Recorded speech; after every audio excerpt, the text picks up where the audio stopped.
Hare Krishna. So it was a little bit of a last-minute invitation to Melbourne this year. In fact, it was only 2 days ago that Vishwajit suggested that maybe I should come over and speak about Ratha Yatra at this festival. So when I was thinking, in a rush, what to prepare, there were 3 different aspects of the Ratha Yatra festival that were very prominent or very strong for me.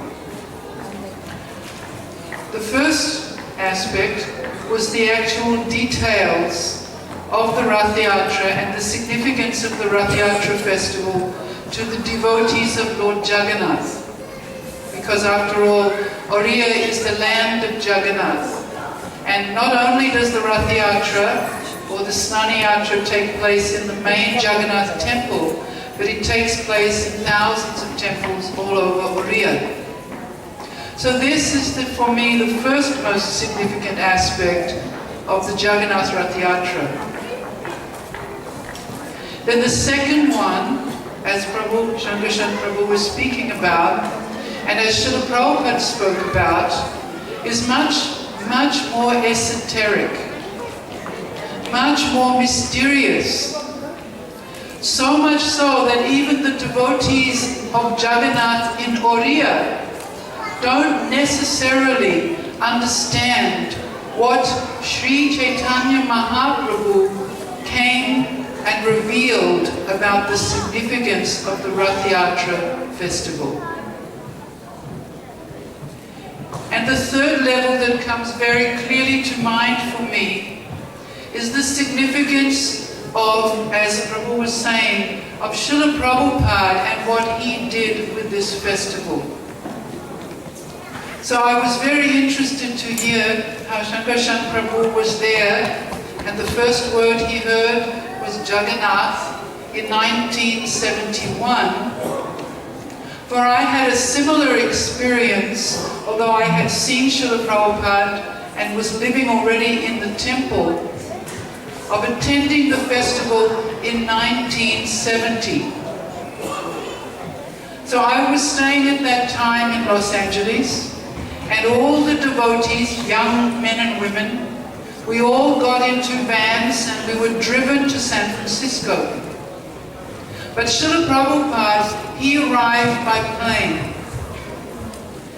And in those days, before people thought about terrorism and other strange and dangerous things, anyone could do almost anything in an airport. You could go right up to the arrivals gate with a huge kirtan, with mridangas, with garlands, throwing flower petals on the ground, and no one would stop you, because it was an acceptable practice for some people. So if we wanted to do that, somehow or other it was all right. And you know, there are pictures of the devotees walking out to the plane to see Srila Prabhupada as he's going up the steps to the plane. So in days of yore, when people were much more unsophisticated, Srila Prabhupada gave us some insights into this Ratha Yatra festival and its importance. So let me share with you something on each of these 3 levels about the Jagannath Ratha Yatra. So first of all, in the Puranas it describes how Lord Jagannath appears for the pleasure and the worship of Maharaj Indradyumna. And Lord Brahma himself gives all of the descriptions how he should be worshipped, what should be done. And the installation of Lord Jagannath took place at the place which we now call Gundicha. Gundicha is a garden some 12 or so kilometers away from the temple, as we know in Jagannath Puri. And on the side of Grand Road, this road goes all the way to Gundicha and then it stops. It starts at Lord Jagannath's temple and it goes to Gundicha. And after Gundicha, and before the temple it is a narrow road. But this part of the road is extremely wide, because millions and millions and millions of devotees of Lord Jagannath come there for this Ratha Yatra festival every year. And this has been going on for hundreds, nay, thousands of years, this Ratha Yatra festival. And Lord Brahma told Maharaj Indradyumna that you bathe Lord Jagannath, that is the Snani Yatra, and that is the beginning of the Ratha Yatra, because then Lord Jagannath is taken into a secret place, and then his body, his Sri Anga, is renovated, because after all, the deity himself is made out of neem, so neem wood needs some repair and some maintenance, even though the deity is non-different than the Lord of the universe himself. Then the Lord comes out, and it is said that if you see him on that first day when he returns to the altar, you are so fortunate, all your sins are erased immediately. And so thousands and thousands and thousands of faithful people come to take that first darshan. It's called a netrotsav, where they see the Lord again. And right after that, Lord Jagannath comes out and he rides on his chariot to Gundicha. Gundicha is named after Maharaj Indradyumna, his wife, Gundicha Devi. So when the installation of Lord Jagannath was taking place at this other venue, this other place, there was a big Agni-Hotra was taking place, and Lord Brahma told everyone there, particularly Gundicha Devi, that she should shed all of her opulence. She should remove all of her jewelry and so forth, and she should sit at the ceremony completely free of any wealth. So Gundicha Devi took off all her jewelry and she distributed it very easily, but she had one nak chadra, one nose ring. And because of the culture, the nose ring is so symbolic for the well-being of the husband. If you have the nose ring, it is to honor your husband. So she wasn't so comfortable to take out her nose ring. And so what she decided to do was she would take it out and she would bury it very carefully. And Lord Brahma, he said, something hasn't been, you are keeping something. You're about to perform this sacrifice for the installation of Lord Jagannath, but something is still there. And then she admitted this, that yes, I'm keeping this. It's symbolic of the relationship between myself and my husband. And Lord Brahma said, you must give that up also. And so Gundicha Devi did that. And Lord Brahma was very pleased. She sacrificed her attachment to her position in the world as queen, as husband and wife and so forth, for the pleasure of the Lord of everything. And after the sacrifice, Lord Brahma asked first Indradyumna Maharaj and then Gundicha what they would like as an offering, some gift of the sacrifice. And Maharaj Indradyumna Maharaj, he prayed, please, I pray to you that I will have no children. What an unusual prayer. Generally a king will pray that I will have 10 good sons and they will rule the kingdom so nicely on my behalf and our dynasty will prosper and continue on and on. And he said, I want no children. Because I want that in the future, nobody can come forward and say, this Jagannath temple belonged to my father and now it is mine. When Gundicha was asked what she wanted as a result of the sacrifice, she said, I want that Lord Jagannath will come here every year and enter by one gate. And when he's leaving after the festival, he will go out the other gate. And why does he go out the other gate? Because he's passing over where the nose ring was hidden. So he should come in this way and go out that way. So both of these blessings were honored. And so to the people of Oriya, they don't call necessarily this the Ratha Yatra, they call it the Gundicha Yatra, because Lord Jagannath is going to Gundicha. And it is the pleasure of Maharaj Indradyumna, Gundicha Devi, Lord Brahma, and the residents of Orissa to take part in this parade. Lord Chaitanya came to Jagannath Puri on the request of his mother. She said that all the Bengali Vaishnavas are so deeply attached to you, but after you have taken sannyas, they can follow you wherever you go. But I am your mother, and I cannot go where you go. So please go to Jagannath Puri and reside there. Because Jagannath Puri and Sri Mayapur Dham, they're like two rooms in the same house. So if you go there, I can hear news of you. And so Lord Chaitanya submitted externally to the will of his mother. But for those of us who are familiar with the philosophy of Gaudiya Vaishnavism, we will have come to understand that Sri Chaitanya Mahaprabhu is Krishna himself. And we heard how Lord Jagannath is also Krishna himself, and that he obtained that ecstatic mood of the withdrawn arms and the large astonished eyes, because he is Krishna in the form of Dwarka Krishna, meditating on Vrindavan. And the residents of Vrindavan, who loved Krishna so dearly that they would give up their lives millions and millions of times just to erase one drop of perspiration that had appeared on his forehead.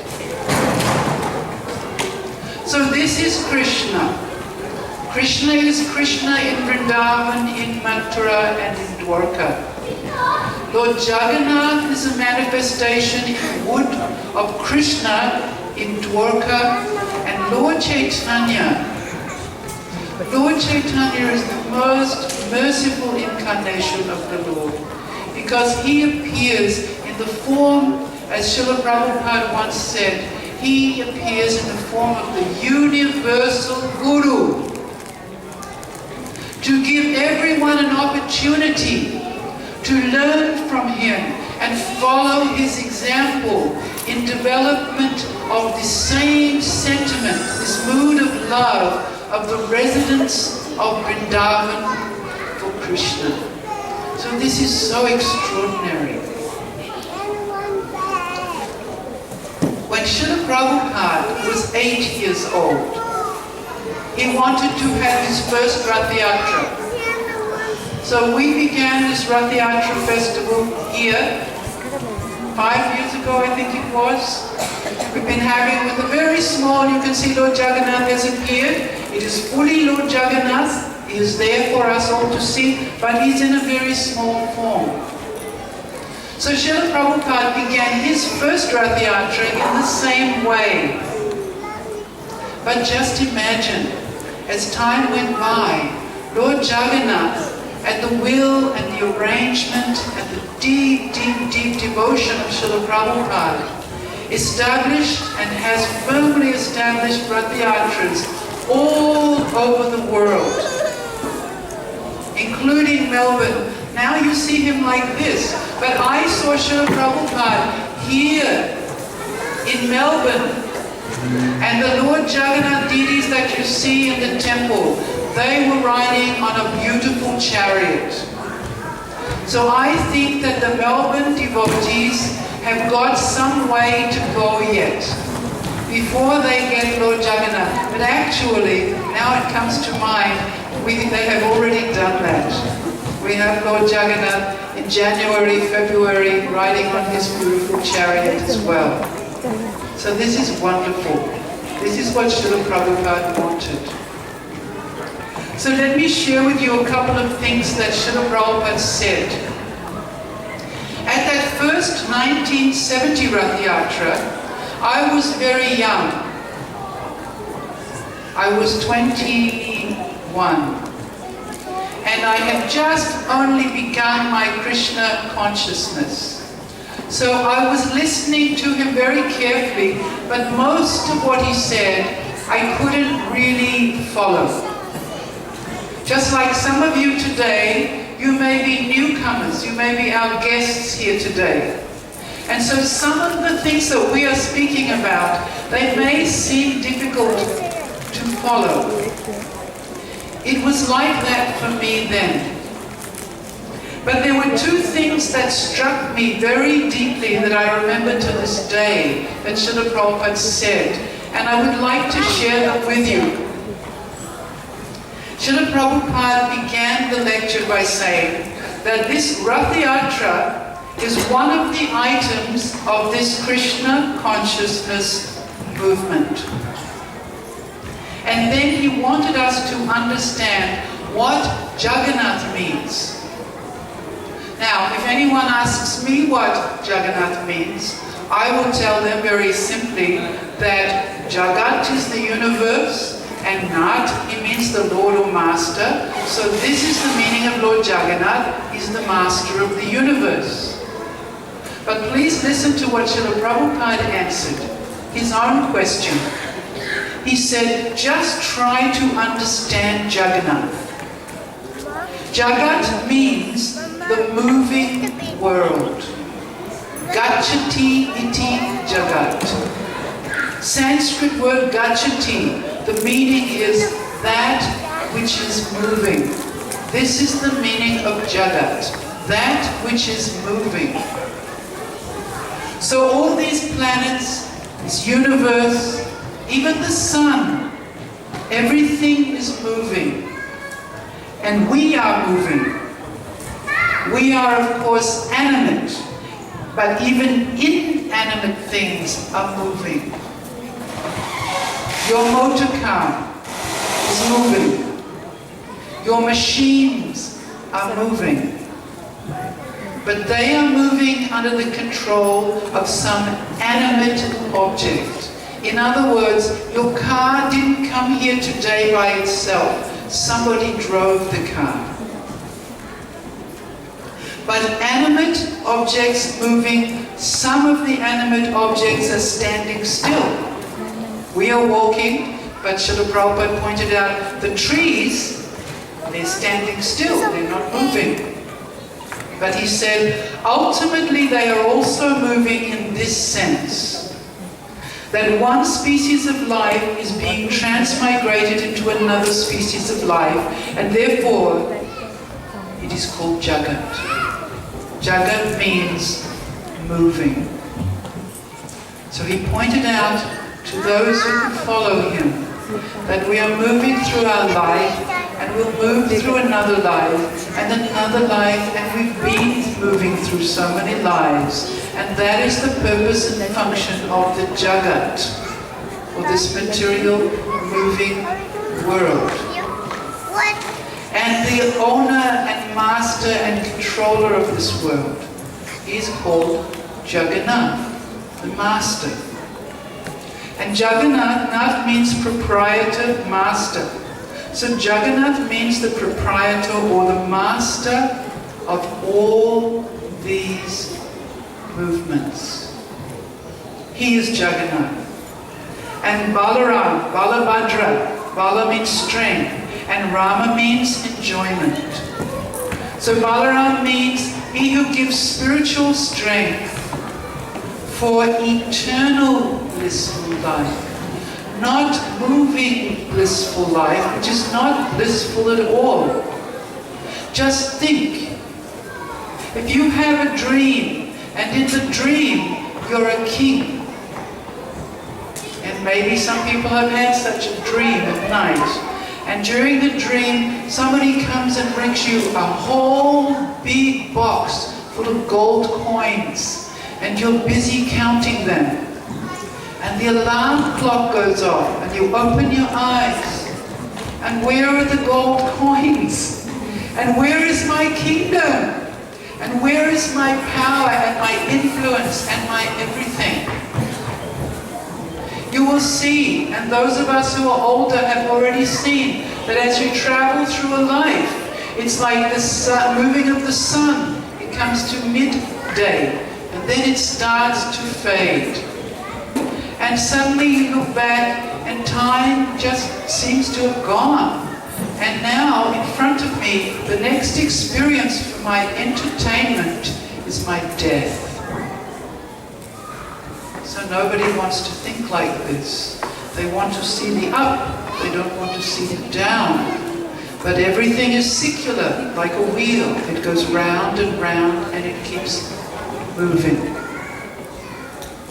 But the residents of Vrindavan, they exist within a fixed experience of unending love. There is no end and there's no diminution. There is no feeling that, okay, I've had enough of this now, I'm a little bored, let me go and try the material world for a change. Let me see what they're doing.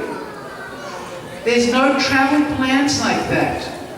Because there, in the spiritual world, everyone is who they are. And they're not changing bodies, going through the wheel of samsara, round and round. So Srila Prabhupada was encouraging us, participate in the Ratha Yatra festival. Not for our pleasure, but for the pleasure of Lord Jagannath.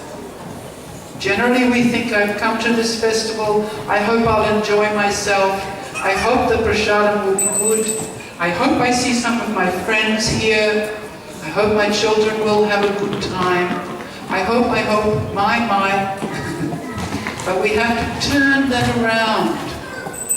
And this is the special beauty of the residents of Vrindavan. They have turned it around, so everything is for the pleasure of Krishna. It is a giving experience, not a taking experience. And this is Krishna consciousness. Later in that meeting, there were so many unusual looking people here. You can't see people looking like this anymore. They had long, long hair and bright colored beads around their necks. And sometimes you see ladies who look like that, but this was the men. And they were hippies, and they were very carefree. They were interested in enjoying life without any of the pains and the boredom and the hard work that all of you have to put into earning a living. They decided they'd give that up, and they would just enjoy, and they didn't care if they didn't have any money or no place to live or nothing to eat. They didn't care. They didn't want to be part of the rat race. So nowadays you don't see many people like that. Everybody's running on the rat race. So these people were sitting there, and Srila Prabhupada, he knew on one side that they were misguided. But on the other side, he admired something about them, because they had stepped out of conventional society at a great cost. So Srila Prabhupada said to them, so my request to you, to these people who had this inkling that they weren't satisfied, my request to you, those who are feeling frustration, confused, this is a very good qualification.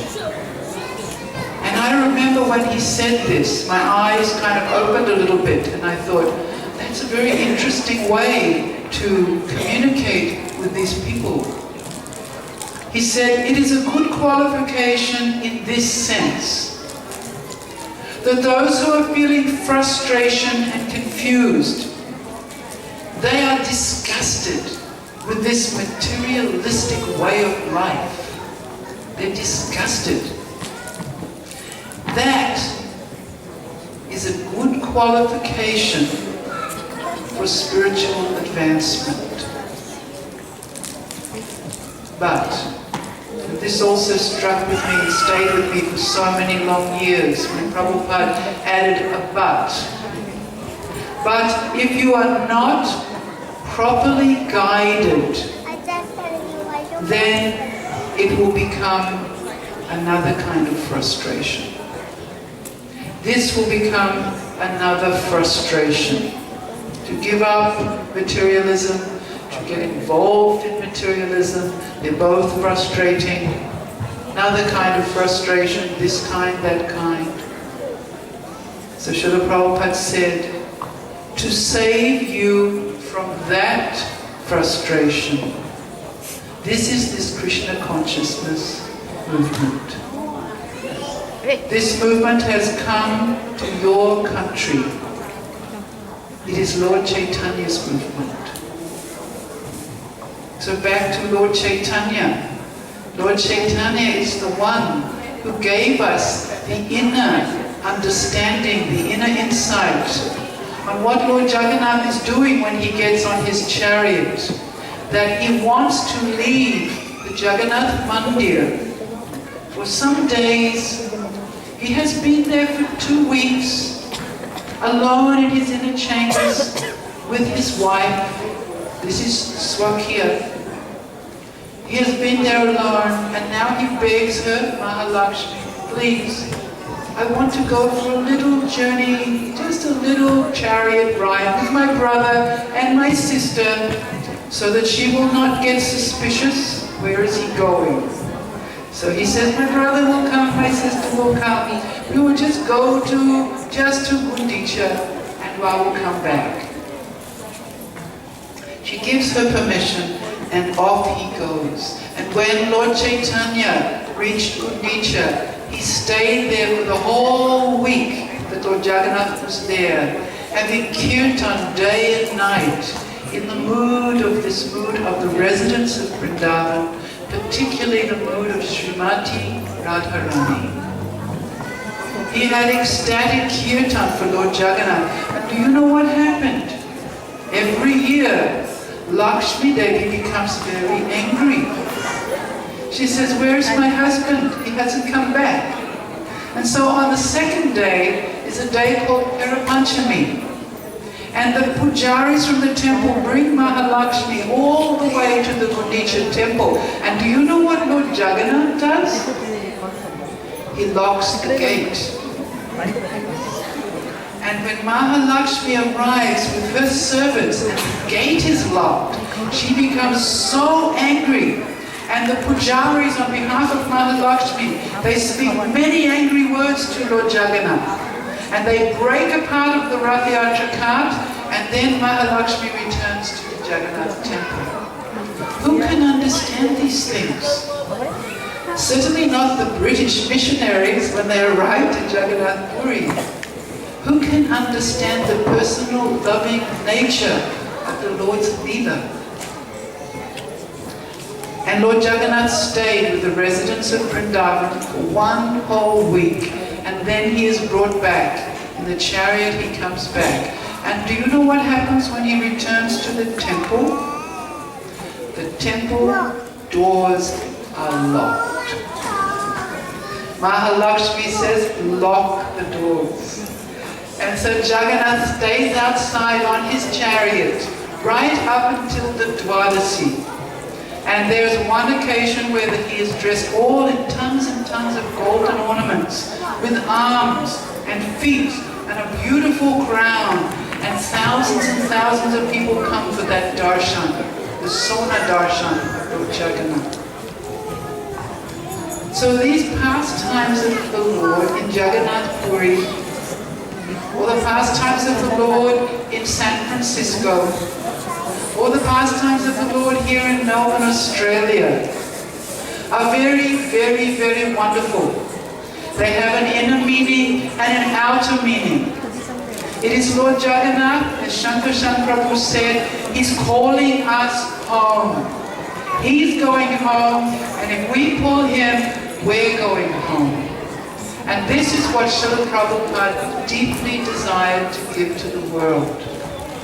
An opportunity to leave this moving Jagat with all of its rat race problems and all its frustration and so forth. And to go with Lord Jagannath, who's the controller of everything. But not to go to Dwarka, where Mahalakshmi resides, but to take the journey all the way by the mercy of Sri Chaitanya Mahaprabhu to the transcendental realm of Sri Vrindavan Dham, where everybody is eternally blissful. So thank you to you all, new and old, many familiar faces, and also people I have not met before.